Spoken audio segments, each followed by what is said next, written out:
장로인 나는 택하심을 받은 부녀와 그의 자녀들에게 편지하노니 내가 참으로 사랑하는 자요 나뿐만 아니라 진리를 아는 모든 자도 그리하는 것은 우리 안에 거하여 영원히 우리와 함께할 진리로 말미암음이로다.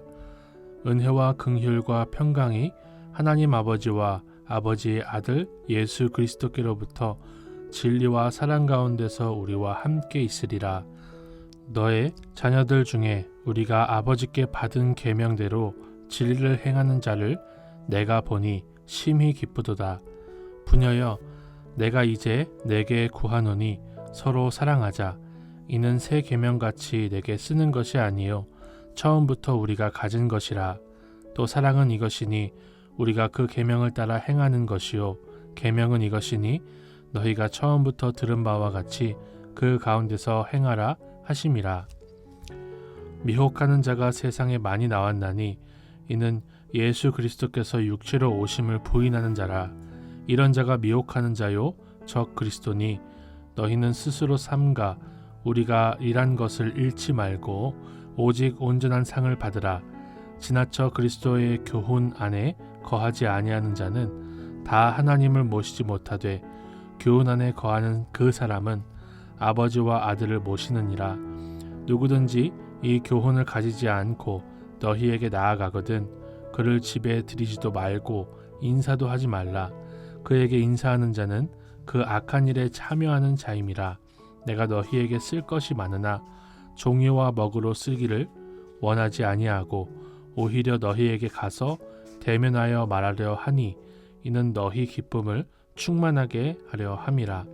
택하심을 받은 내 자매의 자녀들이 내게 문안하느니라. 저는 오늘 본문의 말씀을 묵상하면서 이 요한 2서를 통해서 세 가지 정도를 깨달을 수 있었는데요. 먼저 이 하나님 앞에서 우리는 무비판적이거나 무분별한 사랑을 하는 것이 아니라는 것을 생각해 볼 수 있었습니다. 사도 요한이 앞서 요한 1서에서도 사랑하자라고 얘기를 했고 사랑해야 된다라고 얘기했는데 여기서도 똑같이 말을 해요. 그런데 이 뒤에 보시면 적 그리스도는 집에 들이지도 말고 인사도 하지 말라는 조금 날선 그런 가르침을 말하고 있습니다. 왜 그럴까요? 사랑은 무분별하게 좋은 게 좋은 거다라고 하는 것이 아니라 진리를 바르게 붙드는 것에서 사랑을 해야 된다는 것을 말하고 있기 때문입니다. 적 그리스도고 잘못된 가르침을 가르치고 있는데도 괜찮아, 사랑하면 돼 라고 하는 것이 아니지요. 이렇게 저는 분별력 있는 사랑을 교회가 가지고 있어야 된다는 생각이 들었습니다. 사이비 이단들을 막을 뿐만 아니라 주님을 더 사랑하기 위해서 이런 분별력이 반드시 있어야 될 줄 믿습니다. 두 번째로 저는 이 여주인들아 라고 부녀들아 라고 한번 부르거든요. 5절에 여주인들아 라고 이렇게 번역을 할 수 있는 큐리아예요. 원래는 큐리에 라고 남성으로 불러야 되는데 큐리아 라고 부르고 있습니다. 교회 안에서는 남성뿐만 아니라 여성도도 여성 주인들도 주의 말씀 앞에서 교훈을 받아 순종해야 할 중요한 주체가 된다는 것을 보여준 것이라고 할 수가 있어요. 요즘과 같이 페미니즘이 굉장히 심각한 화두로 떠오르고 있을 때 교회는 오히려 진정한 페미니즘을 얘기할 수 있습니다.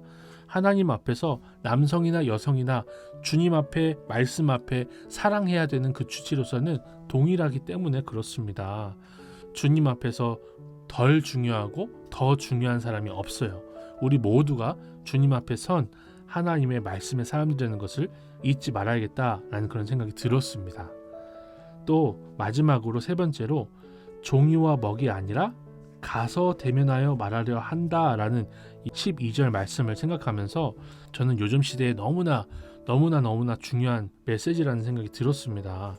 저 스스로에게도 좀 적용을 해보아요.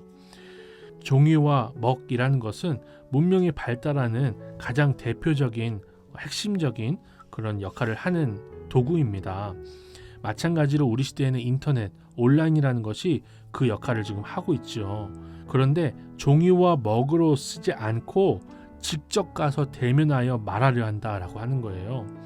예수 그리스도 안에 있는 교제는 세상의 문명의 이기를 누리는 것을 넘어서 직접 가서 대면하여 말하는 직접 가서 대면하여 교제하는 것이 중요하다는 것이죠. 소망하기는 정말 우리 부평동부교회 모두가, 특별히 중고등부가 직접 가서 대면하여 말하기에 힘쓸 수 있는 2022년도 하반기를 맞이할 수 있으면 좋겠다라는 생각이 들었어요. 가는 수고를 해야죠. 가는 수고 해야 됩니다. 만나러 가고 만나러 모이는 수고를 해야 됩니다. 그런데 이 수고하는 가운데 우리 주님께서 주시는 세상에서 감히 따라할 수 없고 맛볼 수 없는 그런 평안과 평화와 기쁨이 분명히 있을 줄로 믿습니다. 저는 그것을 위해서 준비하기를 소망해요. 오늘 본문을 통해서 그런 적용을 해볼 수가 있었습니다. 하나님 아버지, 우리가 주님 주신 진리를 붙들고 분별력을 가진 사랑을 하기를 원합니다. 여전한 방식으로 주님을 섬기며 이단으로부터 교회를 지켜내는 우리가 되게 하옵소서. 종이와 먹으로 쓰기보다 가서 대면하길 원했던 사도들처럼 온라인 예배가 있지만 대면하기를 더욱 힘쓰는 우리 모두가 되게 하옵소서. 예수님의 이름으로 기도드립니다. 아멘.